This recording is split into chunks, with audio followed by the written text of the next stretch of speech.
How's it going today? Welcome everybody.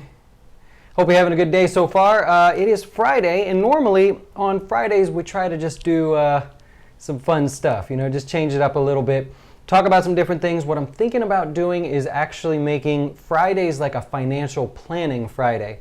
So whether it's one of our customers and we want to show nest egg, we'll take your name out of it. But of course, if we want to show like where you're at in your plan or what you need to do, I'm thinking we might make that something that we focus on because, or it could just be like we work out the plans. We put this much away and all of this stuff happens to you. You got all this retirement stuff going on. Here's what you would end up with. I think that might be something fun to do on a Friday. But one of the things that I'm really fascinated by is the study of what people say they will do versus what they actually do.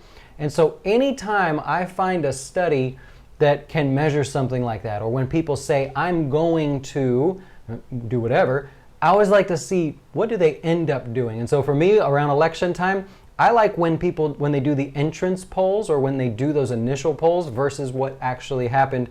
And so that's, that to me is just one of those things I'm always fascinated by.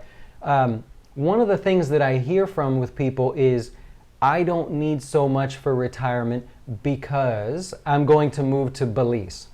I'm going to move to some random place in Mexico. I'm going to go to Costa Rica. I'm going to get 700 acres, medical insurance is included, and even comes with water and a fresh new puppy or something. And so people think that that's the plan. And so I was interested, is that a trend, right? Like tiny houses, remember tiny houses? It turns out not a lot of people do tiny houses, but those shows make you think like that's the next wave, but it's not really that big of a deal. It's just a TV show. So I thought, well, hey, is this a new trend? Are people leaving the country? Are they moving elsewhere when they retire? And so I started doing research. It's just one of those things I love to do. And it turns out that 76, now this is according to Magnify Money, that does a bunch of comparisons actually.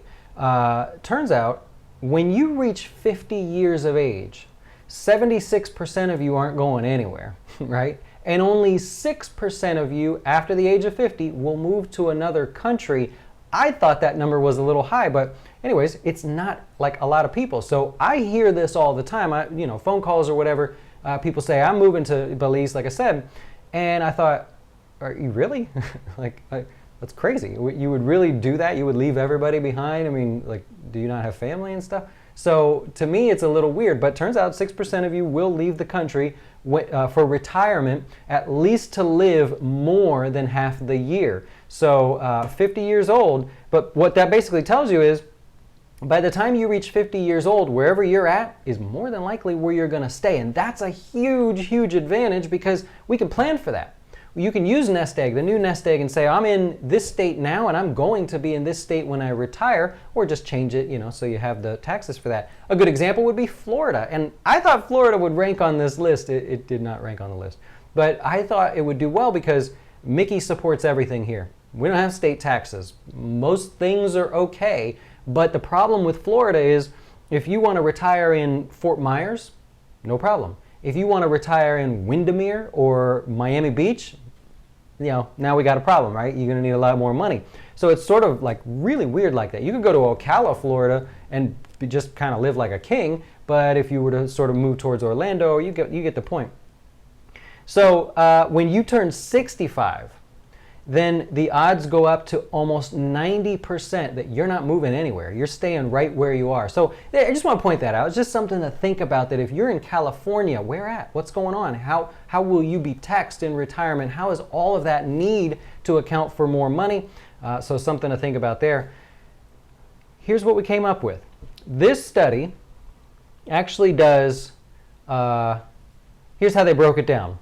Chances for physical activity, which states rank the best? Costs of living, which states rank the best? And that's a good one. I think that should be like the main one.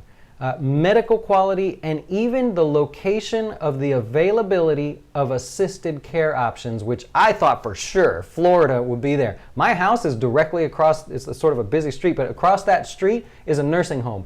You can walk to the very next nursing home. They're a dime a dozen here, so I thought, we've got to just like kill it right there, right? So you would think, but it is not. So what we'll do, we'll go over a few of the best and a few of the worst. If you happen to live in one of these states, let me know. If you are nowhere near the thought of moving to one of these states or even out of the country, let me know. Let's see what comes up. Who do you think ranked number one, the best place to actually live based on those criterias? And it was not like a home run. This was a barely made first place.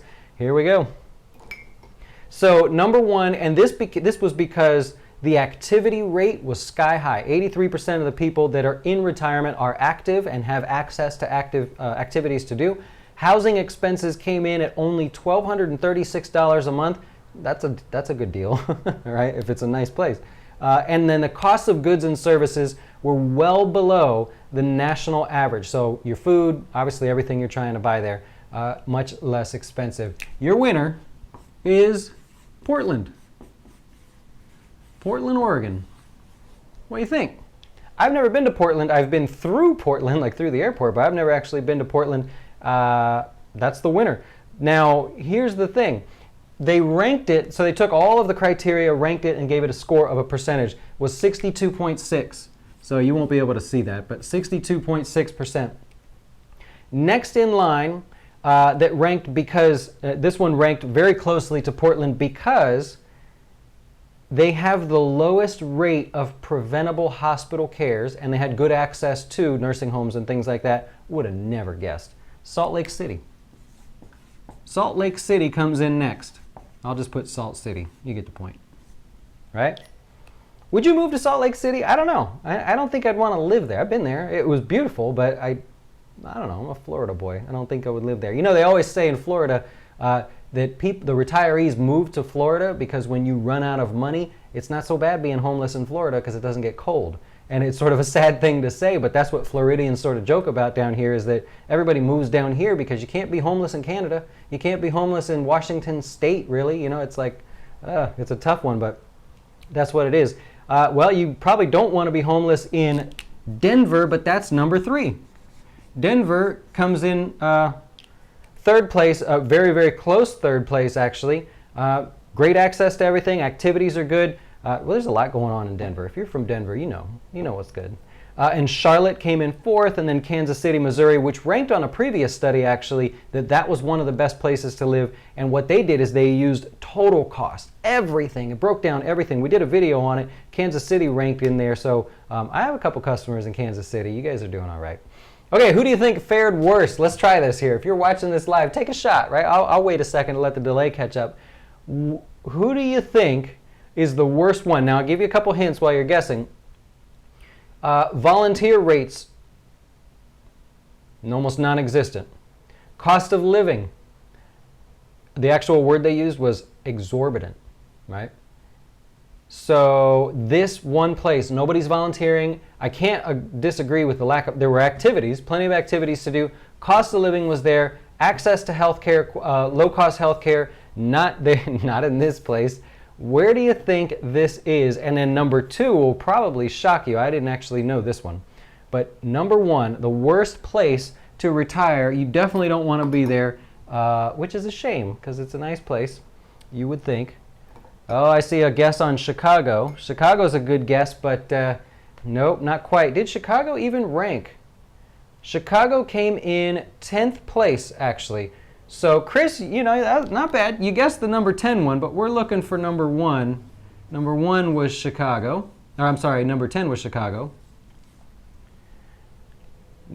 LA? No. Did LA rank? LA was number 4. You're getting better. Number 1 was New York City. Worst place to retire. I could kind of believe that. The only problem I had was they said access to health care. It wasn't access to quality health care, so I'm not sure if maybe they messed that one up. But access to health care, what do you got to walk like a block?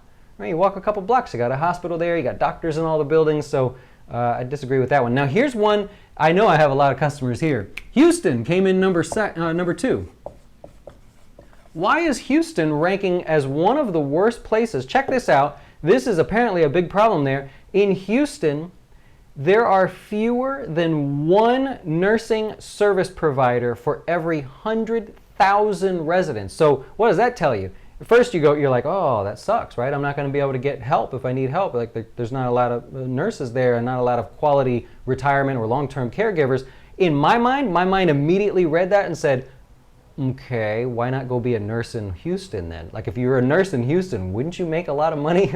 So I'm not a nurse, I'm not going to be, but it's just funny how my mind went from like, okay, there's no nurses for all these residents. Go start a nursing business or do something in that category. So that's horrible, actually. I didn't even know that. And then the worst place I would have thought would have came in number 2, but it came in number 1, Miami. I believe it. Miami's got a lot of issues. If you're from Florida, you know, it's a great place. It's a wonderful place to visit. They got a lot of issues there. And as far as the contents of this study, I totally believe it that it is not one of the best. Then you got number 4, Los Angeles. Number 5, Las Vegas. Aww. Number 6, Riverside, California. Then San Jose, California. Then Dallas, my hometown. Philadelphia, and then Chicago comes in there. So anyways, just a short one. Wanted to just kind of keep it light, keep it fun today. That study was done by Magnify Money. Lots of great studies actually on that page. Maybe we'll cover some of the other ones there. But otherwise, what do you think about using Fridays for a specific financial plan? Now, if you're not one of our customers, don't email me your information. There's no way I can keep up with it. But if you're one of our customers and you go, hey, you can use my nest egg if you want to show like dad or something, as long as we block out your name, we won't mention you. Or, hey, Dustin, like I got a call today from one of our customers. Hey, Dustin, I'm so many years old. I would like to get here in retirement. Can you give me a rough draft? When can I retire if I continue on the path that I'm on?